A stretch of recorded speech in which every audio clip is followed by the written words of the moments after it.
Hello, Narnach here. Welcome back to Grim Dawn. Patch 109 has landed upon us and it included a little bit of a buff across the board to most of our skills.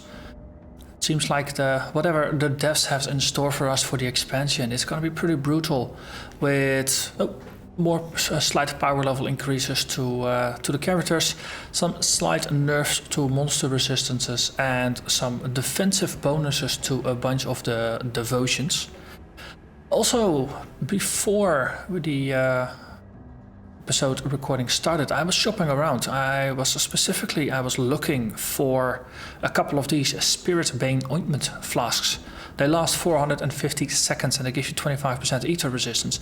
And of course, because we are going to go up against Lucius, the commander of the Fort Icon, or the previous commander of Fort Icon, I should say. He does tremendous amounts of ether damage. So I wanted to protect myself against that. There is no faction that seems to sell these reliably. And I currently don't have the recipe to craft them. It's either a random drop or it might belong to the Order of Death's Vigil. I'm not entirely sure. But end result is I don't actually have the recipe for this. So what I did was go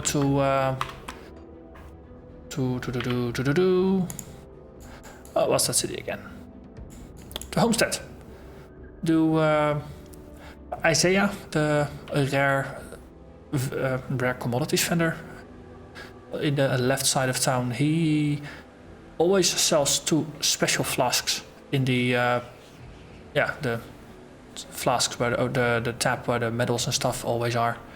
And if you just go there, click him, see if he has it, and if he doesn't have it, just go back to the main menu and re-enter the game again. If you just do that often enough, eventually you will be able to obtain a Spirit Bane potion. It's a little bit exhausting, but it works. But while shopping around, I actually happened onto this interesting little weapon. It's the Earthbound Imperial Mallet of Alacrity. No, just a randomly generated weapon. And this by itself, without any of the augments in, gave a 250 or 300 point damage per second bonus over my previous weapon, which was the Empowered Thirsting Maw. So this is a pretty decent weapon. It doesn't have the 9% life leech that the other weapon used to have, nor does it have the 15% chance to leech 500 life over 3 seconds that the other weapon had. But it just makes up for it with a lot of extra damage. And the granted skill, it has a 15% chance when I get hit to cast Earthboard, which is going to be up 8 out of 16 times if I'm always being attacked. And it will grant 89 health regeneration per second, as well as 30% more armor. Because I'm massively stacking the health regeneration, this is going to go pretty nuts. And it's going to really increase the amount of health that we regenerate when it procs. So half of the time, this might even just double our health regen. It's pretty strong. So because I was changing my weapon, I've been experimenting a little bit, and before I was using the consecrated silver. No, I wasn't. There's a weapon variation. This one, Stone Tusk Hoofs, 25% to physical damage, some eternal trauma damage, and some armor. The thing is, this is a percentage damage bonus, and for this weapon I checked if we use the Stone Tusk Hoof rather than the defensive Trollwort powder that we have, the damage is gonna go up from 5,700 damage per second to 5,800 and a little bit. So maybe even just under 5,900. So let's say 200 damage per second on a total of over 5,000. So that's like a couple of percentage points instead of the 25% physical damage that we're getting. So of course this is a stacking modifier that stacks with all the other sources of increased physical damage that we already have.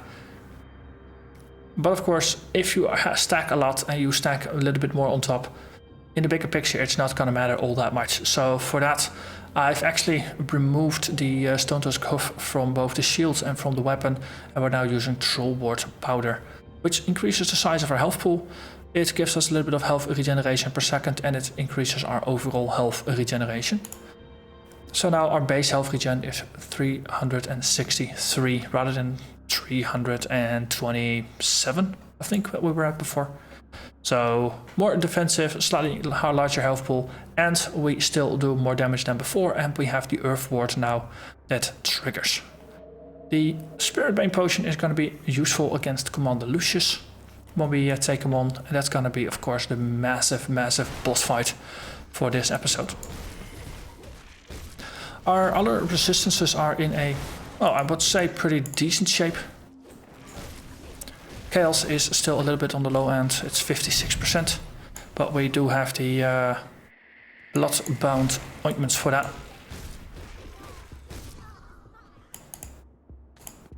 But as I said, I ran my usual warm-up with the new weapon.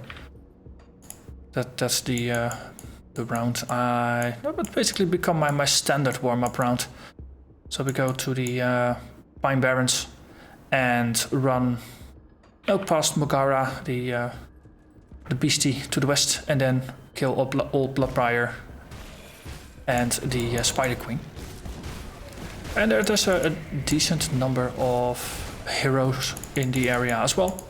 And it just gives you a nice number of kills, it gives you some decent loot. There's always a couple of blues that drop. A little bit of currency, decent number of credits though. No, I've been spending quite some money crafting and buying more flasks and buying a bunch of blueprints and all those good things. I realized I didn't actually buy a lot of the rover blueprints yet, so that collection is now completed as well. And that is of course all in preparation for a future character that we will eventually run. Hope it's not going to be too long, or I hope it actually will take a while still before we play another character, because that of course means we managed to survive with this one and we managed to thrive in Ultimate. But whatever character we do play afterwards, we will have a lot of unlocked blueprints. We will have, and most importantly, of course, for those blueprints are the blueprints that give you access to some components that you might need to craft certain other things, as well as access to specific rare items you can craft, or maybe even some blues or some purples that you can craft. So the more invested you are in the blueprint library, so to say, the easier it is going to be with successor characters. There's a big room over there. Well, I wonder what's in.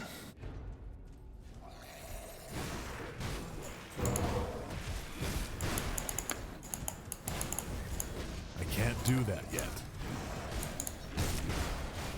So patch 109 came kind of unexpected. The patch notes did say it, but it was originally intended as just a small bug fix patch, but it kind of got a little bit out of hand with quite some balance passes and things like that. So of course that's always good.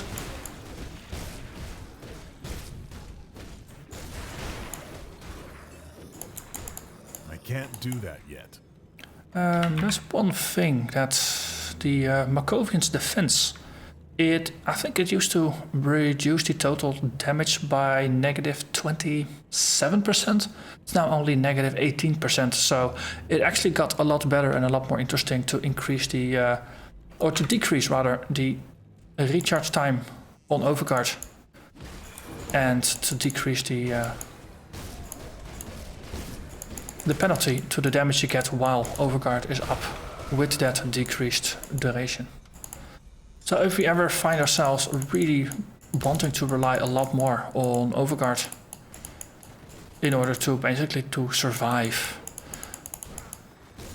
then that is definitely an option. And the interesting thing is that the percentage to all damage modifier, or the total damage modifier, whenever it's positive, it is not influencing our listed retaliation damage.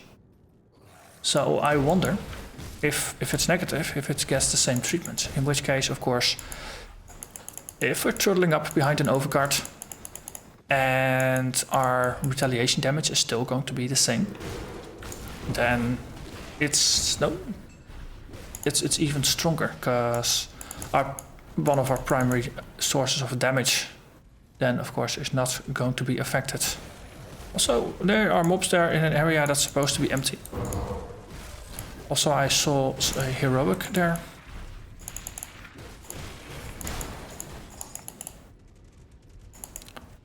There's a couple of secret areas in here. And as usual, I might not be entirely clear on it, but I think in this case, Not ready. I've been looking often enough for this place that I do remember something.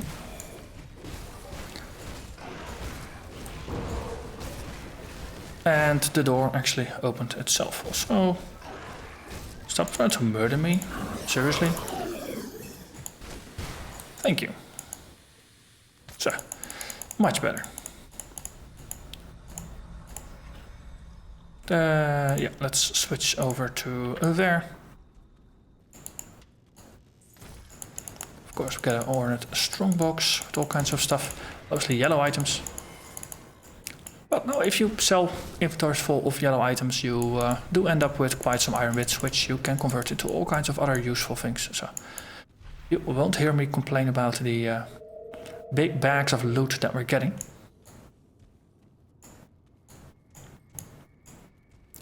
Interesting, just looks like a secret room behind there.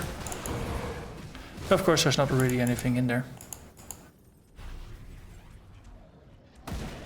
Also had a look at some of the boots that some of the vendors were selling, looking potentially for other boots that boost our ether resistance, but yeah, currently I only have access to a level 35 set of boots that give 10% ether resistance and 10% chaos resistance and some other minor stats, but on the whole those boots would actually be a lot worse than what we have, with the only upside being a little bit of ether resistance. Also, there's a lot of stuff there.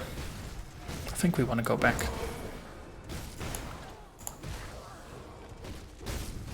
That skill's not ready. Or can we get through from the sides? That looks like a broken door.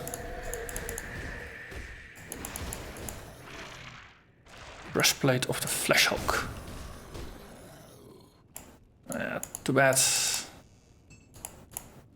Oh, they're actually just regular boxes, they're not ornate ones. I thought they were ornates. In that case, let's just push onwards. Let's have a look for Lucius.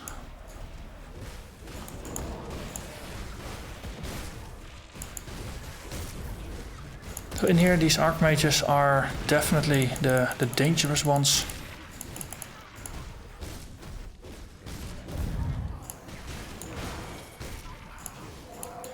I'm very curious, because we are getting so close to ultimate difficulty. Of course, just thinking ahead a little bit.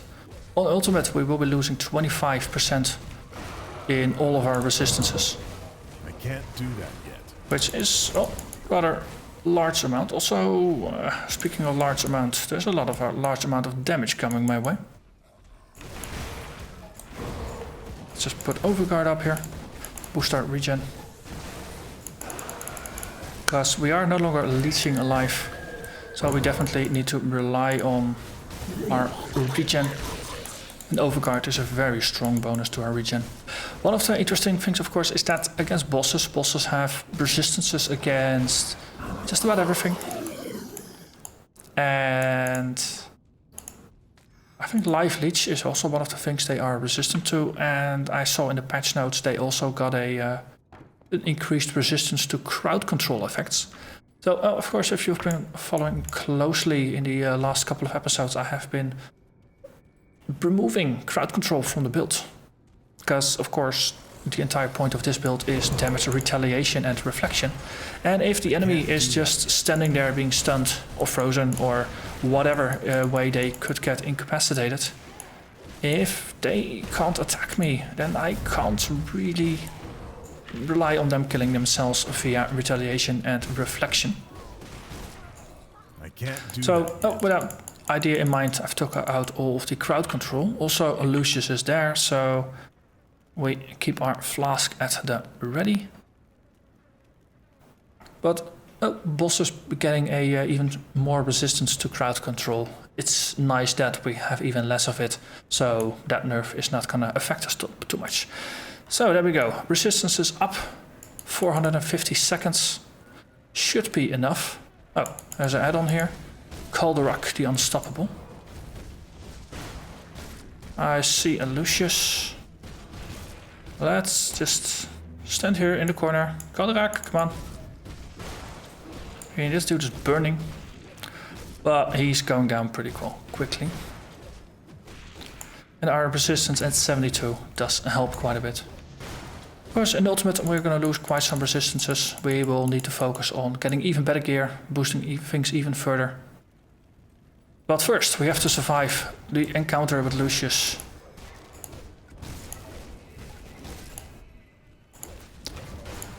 Okay.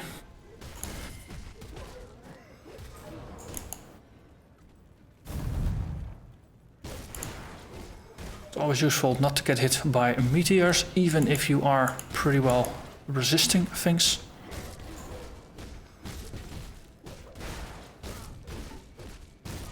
Okay, he's hitting quite hard, despite having nearly maxed out resistances here.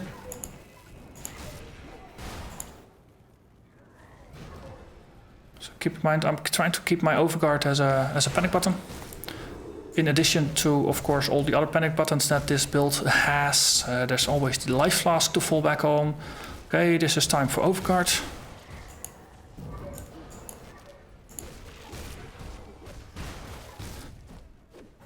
And there's, of course, all the things like the blast shield, the Markovian's whatever trigger thing it was called again at. Not ready. Oh, that's gonna give us quite a heal when we hit 33% life. So all those things, they help. But the thing that helps the most, of course, is to simply not get hit by the most devastating of attacks. So in our current form, it seems like we can deal with just getting hit a couple times. This flamethrower is also doable. Oh, did you see the health bar do some interesting shenanigans over there? We were at about 5,000, then we got hit a bit hard, and we got healed up to 9,000 or so. Do that yet. So I think that's where some of our triggers kicked in for instant heal. And of course those triggers are now no longer there, because they have a timeout. But this looked pretty darn good. And for our effort we got a tainted brain matter and some heavy explosives. And we got a Derringer, a pistol, yay. But there you have it, we managed to defeat Commando Lucius. So that is a pretty darn large obstacle out of the way actually. Because, well, Lucius he's no joke. And yeah, this is one of those builds where you really, or one of those opponents where you really want to prepare for the fight. And make sure that your ether resistance is in a good shape. And once you've done that, then you can take him on.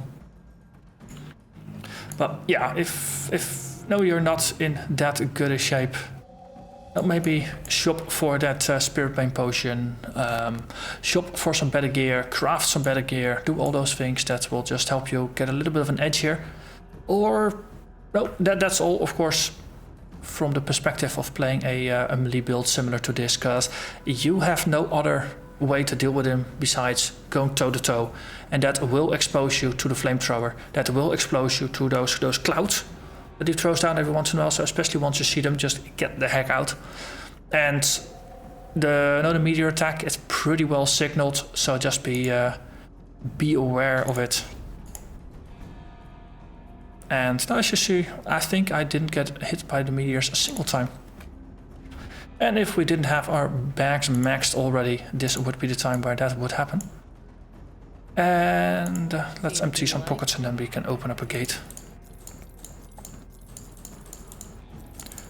You're picking up a yellow stuff, it's definitely still a very good way to just make some decent money.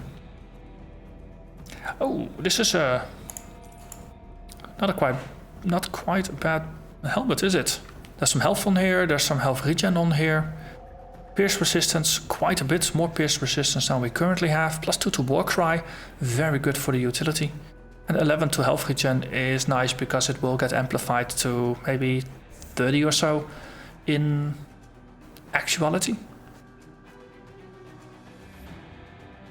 And now we lose a little bit of bonus to physical damage, but as I said, this physical damage we're already stacking so much, it's not going to matter all that much. We'll put this one in the final bag, just to keep it around.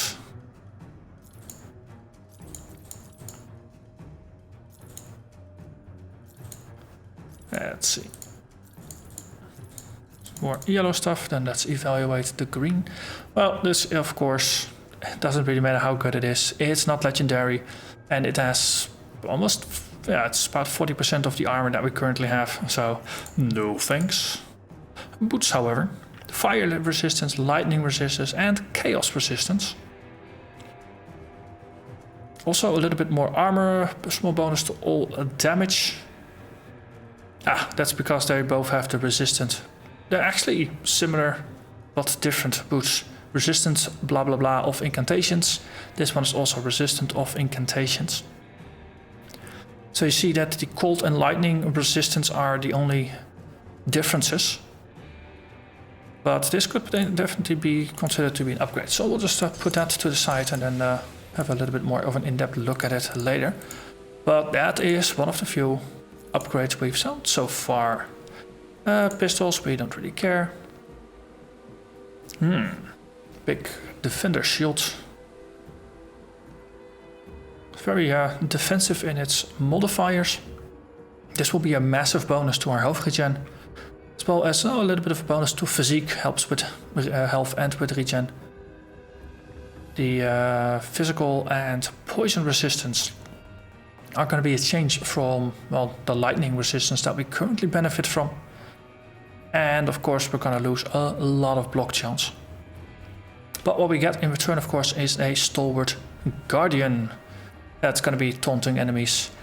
The thing is, if I'm playing a caster, I really like the guardians, because, well, they are just things to distract the enemies so they won't attack me. In this case, we actually want to get hit, so the stalwart guardian is a downside for this build.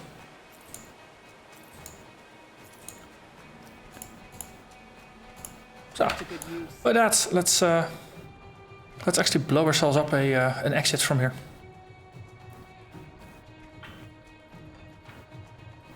I had it in my mind that I had to go back to the dude first, but of course that was not quite what needed to happen. Oh no, there are some monsters in our way. Whatever shall we do?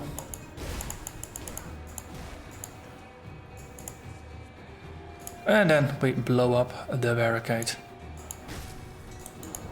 And now he wants to talk with us. I just had my the order of things mixed up a little bit. Now this saves us a little bit of walking. Not much, but a little bit. And then we get our orders to move onwards to the necropolis, but that's gonna take us a while still. Down there, we cannot simply. So, see, we will head to the necropolis. Oh, is this faction with the Black Legion? Oh wow, they almost have us at honored. Though this was the final quest, and now we need to make a choice. Side with the captain here, who really hates witches, or side with the outcasts. The thing is, the Black Legion actually does have some Come see what's left of my wares. interesting stuff for sale. That's gonna be the... also one of the nice things now that the augments now show you what faction they belong to. And that's not really all that useful if you're actually watching at a specific faction vendor. But if you're hover over your item and you look at the green thing down there, Troll Wars Powder, a Rover's Magic Augment, that tells you that if you want to get refilled on that one, you need to go to the Rovers to get more. Which is rather useful to know, actually. but these have some weapon modifiers. So most factions have something for the rings, but not everybody has something for the weapons.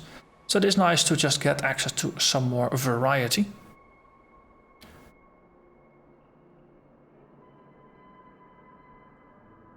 This is mostly just offensive.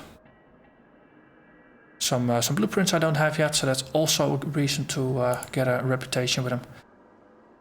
But once you have these at the highest resistance, then for all armor you can apply ether and chaos resistance via mankind's vigil over here. That is a very, very compelling reason to actually side with the Black Legion in the struggle against the outcasts. The alternative is the Kingsguard powder, pierce and poison resistance. But every faction has 2 of these modifiers that only they have once you have them at the final tier.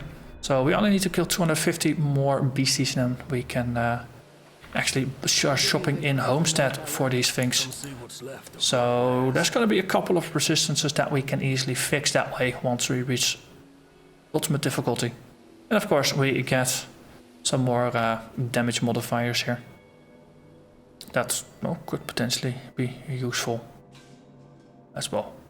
Though, well, this is the biggest argument to side with them. So, though I really do like the I like the outcasts as a faction. Though they're caster affiliated, and I always like that. I think for this character, in our continuing quest to actually maximize our resistances, siding with the Black Legion might not be a bad idea.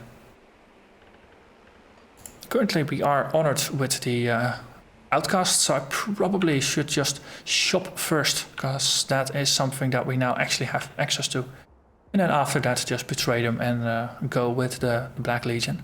But no, those are choices for in the future. For now, we managed to close the Fort Eigen quest change. So next up is going to be the Plains of Strife, tagging the Gates of Necropolis waypoint. On the Plains of Strife, of course, is a portal that will take us into the Chthonic dimension. There we will find the Spirit of Mog Drogon that is chained somewhere. And if we go even further, then there's going to be the sub-dungeon of the Obsidian Throne.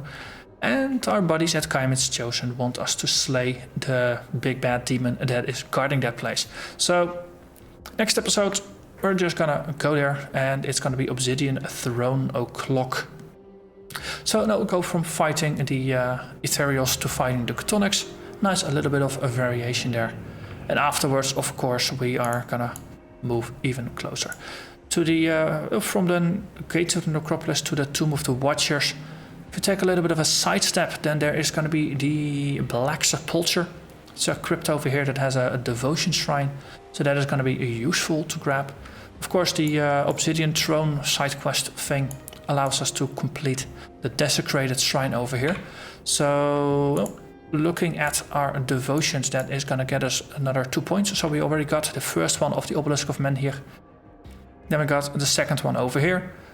Produced stun and freeze duration, that's really, really nice, as well as the max pierce resistance. But the second of those 2 points is gonna get us Stone Form, a chance on block to massively increase our pierce resistance, even further reduce the poison and bleeding duration on us, as well as just making our armor way more effective. Total armor goes up, armor absorption goes up, and our retaliation damage will scale. So this is one of the main reasons why I'm actually going after the obelisk, because this is just a very, very nice defensive bonus. And after that we have some more nice tricks up our sleeve. This one is really nice, 5% block chance. Increased retaliation damage is really nice as well. But we won't be able to scale those 2 points until we complete the Eastmarch and the Bastion of Chaos.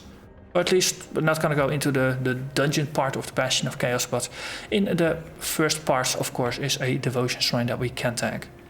But we will be able to get our activated ability before our fight with the Logorian, and that is quite useful actually. It will definitely give us a little bit of a leg up. But for now, I'm simply gonna stop talking. Gonna thank you very much for watching, And I hope to see you again next time on the Plains of Strife. Bye bye.